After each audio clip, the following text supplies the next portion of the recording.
নিজের সম্পর্কে একটি বিষয়ে বলতে চাই এই ভিডিওর মাধ্যমে। সেটি হচ্ছে আমি অনেক ইমোশনাল, অনেক বেশি ইমোশনাল। আমি অল্পে কষ্ট পাই, অল্পে তুষ্টও হই। আমি আমার কষ্টগুলো নিজের কষ্টগুলোকে ইমোশনালকে ধরে রাখতে পারি না। আমি এমন না যে আমি এখন কষ্ট পেলাম, আঘাত পেলাম, সেটাকে বুকে জমিয়ে রেখে বছর পার করে দিলাম এবং সেটা আমি সময় বুঝে মনে মনে ঘৃণা করলাম, মনে মনে কষ্টটা পুষে রাখলাম। আমি সেটা করতে পারি না। এটা আমার দুর্বলতা, এটা আমার অক্ষমতা। আমি যখন যেখানে যার উপরে মন খারাপ হয় বা যে বিষয়ে যাকে বলতে না পারি সেটা আলাদা বিষয়। অনেকের কাছে বলি না। যারা কাছের মানুষ তারা জানে যে আমি মন খারাপ হলে আমি এত বেশি কথা বলে ফেলি। কিন্তু যারা বেশি মনে কষ্ট দেয় দূরের মানুষ, তাদের সাথে আমি কখনোই কোনো উত্তর করি না, কিছু বলি না। এটা ভেবে বলি না, কারণ তাদের উপর তো আমার কোনো অধিকারই নেই।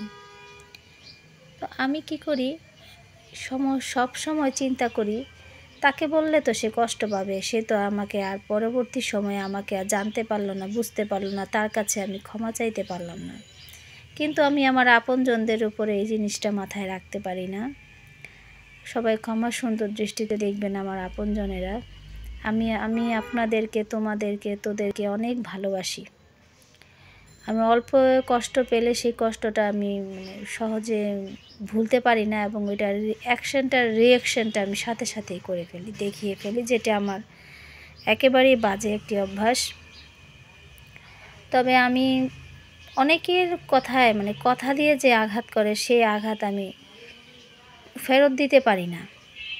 বাইরের কথা বলছি, আমি প্রিয়জন, আপনজন, বন্ধুবান্ধব কারো কথা বলছি না। আমি তাদেরকে ফেরত দিতে পারি না। তারা যদি অভিশাপ দেয় তো মনে কষ্ট পাবে। কষ্ট পাওয়ার পরে যদি আমি ভুলতে পারবো না, তার কাছ থেকে তো আমি মাফ চাইতে পারবো না, জানতেই পারবো না সে আমাকে অভিশাপ দিই। সেই অভিশাপের কষ্টে যদি আমার সন্তানের ক্ষতি হয়, আমি অনেক ভয় পাই এবং আমার সন্তানের জন্য। একটা সময় আমি চিন্তা করি বেঁচে আছি, মারা যাবো, সাথে সাথে পৃথিবী থেকে চলে যাব। বাবাকে হারিয়ে বুঝেছি পৃথিবীর সন্তান কেমন করে। তো আমার সন্তান, আমরা তো বড় হয়েছিলাম, তো সন্তানকে যেন আমরা, আমাদের সন্তানকে যেন আমরা, সন্তানদের যেন আমরা পৌঁছে না দিই, আল্লাহ পাক যেন আমাদের নাক দেয়, সেজন্য আমরা আল্লাহ পাকের কাছে দোয়া চাই।